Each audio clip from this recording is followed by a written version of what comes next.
तो आपके साथ कभी ऐसा हुआ है कि आपने कोई जोक या इंपॉर्टेंट बात बोली हो और बाद में सेम बात किसी और बंदे ने जोर से बोल दी हो और फिर सारा क्रेडिट उसे मिल गया हो। सेम कहानी मार्वल सिनेमैटिक यूनिवर्स के साथ है, जब उन्होंने 2008 में पहली बार पोस्ट क्रेडिट सीन को दिखाया था और तब से कई सारे सुपर फैंस को लगता है कि मार्वल ने मूवीज के अंदर पोस्ट क्रेडिट सीन को डालना शुरू किया था, लेकिन ऐसा नहीं है। मूवीज का सबसे पहला पोस्ट क्रेडिट सीन 1996 के द साइलेंसर मूवी में दिखाया गया था। अब पोस्ट क्रेडिट सीन कई टाइप के होते हैं, कुछ बस फनी एलिमेंट ऐड करने के लिए दिखाए जाते हैं, कुछ फ्यूचर प्रोजेक्ट्स की हाइप बनाने में मदद करते हैं और कुछ क्रेडिट सीन ऐसे होते हैं जिन्हें बस फैन देखकर और कंफ्यूज हो जाते हैं। लेकिन as a superhero fan मैंने हर एक पोस्ट क्रेडिट सीन को देखा है और इसमें से कुछ सीन ऐसे थे जो कम्प्लीटली यूजलेस बन चुके हैं, मतलब इन क्रेडिट सीन का कोई फ्यूचर कनेक्शन नहीं होने वाला। इसलिए आज हम सिनेमैटिक यूनिवर्स के कुछ यूजलेस पोस्ट क्रेडिट सीन की बात करने वाले हैं। सबसे पहले बात करते हैं ग्रीन लैंटर्न की। तो 2011 में हमें ग्रीन लैंटर्न की एक सोलो मूवी देखने मिली, जहां हमें पहली बार ह्यूमन ग्रीन लैंटर्न देखने मिला, जिसका काम होता है यूनिवर्स की एक स्पेसिफिक सेक्टर को प्रोटेक्ट करना। अब इस टाइम पर मैं काफी छोटा था, इसलिए मुझे वो मूवी काफी पसंद आई थी,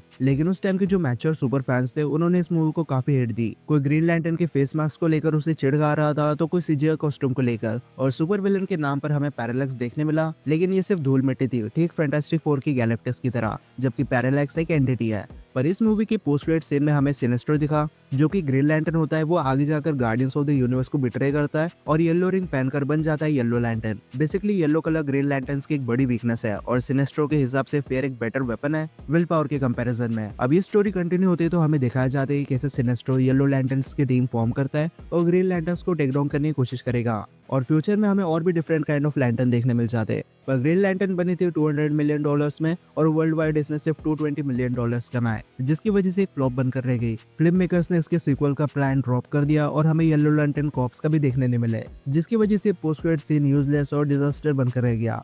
अब इटर्नल्स की बात करें तो हमें यहाँ पर दो पोस्ट क्रेडिट सीन देखने मिले। पहले इसमें आर्शिम कुछ इटर्नल्स को पकड़ के ले जाता है, जिसकी वजह से थैना, ड्रूक और मकारी को बाकी इटर्नल्स की लोकेशन नहीं मिलती, जिसकी वजह से वो वापस प्लैनेट अर्थ पर आने की सोचते हैं। पर तभी वहाँ पर एरोस आता है, जो थैनोस का भाई और एक इटर्नल है। ये ज्यादा स्ट्रॉन्ग तो नहीं है, पर ये कॉस्मिक एनर्जी प्रोजेक्शन कर सकता है और इसकी स्पेशल एबिलिटी है दूसरों के इमोशंस को मैनिपुलेट करना। अब एरोस इटर्नल्स की हेल्प करने वाला था कैप्चर हुए इटर्नल्स को फ्री करने में, पर फिर मार्वल ने इटर्नल्स 2 को कैंसिल कर दिया। इसलिए हो सकता है कि ये सब इटर्नल्स हमें कभी देखने ना मिले, क्योंकि अब एमसीयू सीक्रेट वॉर की तरफ जा रहा है, जहाँ इटर्नल्स का कोई काम नहीं है। और इटर्नल्स के सेकंड पोस्ट क्रेडिट सीन में हमें डेन विटमैन को दिखाया जाता है उसके एबोनी ब्लेड के साथ। बेसिकली इसे विल्ड करने के बाद डेन विटमैन डार्क नाइट बन जाता है। ये दिखने में तो काफी कूल है, लेकिन आखिर में एक स्ट्रीट लेवल सूपी है और पता नहीं कैसे, लेकिन ये सेलेस्टियल से फाइट करने वाला था इस तलवार के साथ। कुछ सुपर फैंस के हिसाब से इस रूम में ब्लेड भी था। वैसे ब्लेड से याद आया, जो ये स्वॉर्ड है इसका नेचर सिम्बियोटिक है, इसलिए हो सकता है इसका कनेक्शन नेक्रोसॉर्ड से हो। बट अगेन इटर्नल्स 2 कैंसिल हो चुकी है, तो इस पोस्ट क्रेडिट सीन का भी कोई मतलब नहीं बनता। फिर आते हैं जस्टिस लीग के क्रेडिट सीन पर, जहाँ जेएल टीम को देखकर लेक्स लूथर अपनी खुद की एक टीम बनाना चाहता है और इसके डेथ स्ट्रोक के साथ एक मीटिंग भी हो जाती है। बेसिकली अगर हम डेथ स्ट्रोक को डीसी का डेडपूल बोले तो गलत नहीं होगा, बस इसका नेचर थोड़ा सीरियस है। पर अगर लेक्स लूथर टीम बनाना कंटिन्यू रखता तो हमें लीजन ऑफ डूम देखने मिलती, जो सुपर विलन्स की एक टीम होती है जस्टिस लीग को बीट करने के लिए। Legion of Doom Justice League जितनी पावरफुल तो नहीं है, लेकिन ये स्ट्रेटेजी बनाकर चलते हैं, इसलिए कई बार जस्टिस लीग को पेल चुके हैं।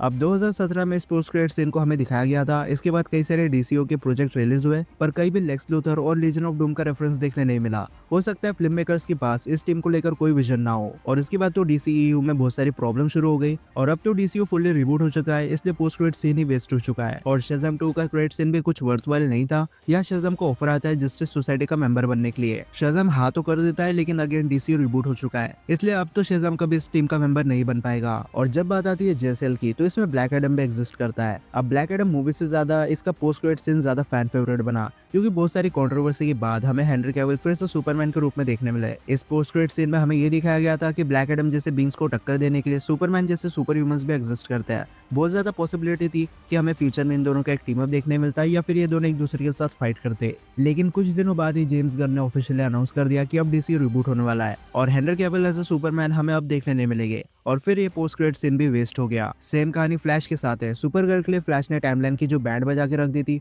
वो हम सब ने देख लिया। लेकिन फ्लैश का पोस्ट क्रेडिट सीन वैसे तो फनी वे में दिखाया गया था, लेकिन इसकी कोई नीड और वैल्यू नहीं थी, क्योंकि बैरी अपने टाइम ट्रेवल की कहानी एक्वामैन को सुना रहा था, जो फुल्ली ड्रंक था। और फ्लैश ने जो कुछ भी प्रॉब्लम्स क्रिएट की थी, उसका 1% इम्पैक्ट भी एक्वामैन के सीक्वल में देखने नहीं मिला। और वैसे भी इसकी बार डीसी रिबूट हो चुका है, तो अगर ये इम्पैक्ट क्रिएट करता भी, तो आखिर में पोस्ट क्रेडिट सीन वैसे भी वेस्ट होने वाला था। अब एंटमैन क्वांटममेनिया में स्कॉटलैंड कैंग की एक वेरिएंट को मार देता है और ये बात काउंसिल ऑफ कैंग्स को पता चल जाती है और फिर इमोर्टल्स मल्टीवर्स के सारे कैंग वेरिएंट्स को समन करता है। ये सीन वैसे तो काफी देखने लायक था क्योंकि हमने पहली बार किसी सुपर विलन्स के इतने सारे वेरिएंट्स को देखा था। बट अगेन मार्वल की फ्लॉप मूवीज और जोनाथन मेजर्स पर जो एलिगेशंस लगे थे उसे देखकर मार्वल ने कैंग प्रोजेक्ट को कैंसिल कर दिया और बाद में इसे डूम प्रोजेक्ट से रिप्लेस कर दिया। इसलिए अब हमें कैंग डायनेस्टी की जगह डूम्सडे देखने मिलेगी। बट मेन बात यह है कि अब इस पोस्ट क्रेडिट सीन का मार्वल के फ्यूचर प्रोजेक्ट से कोई कनेक्शन नहीं है। हो सकता है हमें ऐसे दिखाया जाए कि डॉक्टर डूम ने सारे कैंग वेरिएंट्स को मार दिया है ताकि कैंग की स्टोरी वही खत्म हो जाए और स्टोरी के कंटिन्यूटी में कोई फर्क हमें देखने ना मिले। बट ये वो कुछ पोस्ट क्रेडिट सीन थे जो कम्प्लीटली यूजलेस और वेस्ट है।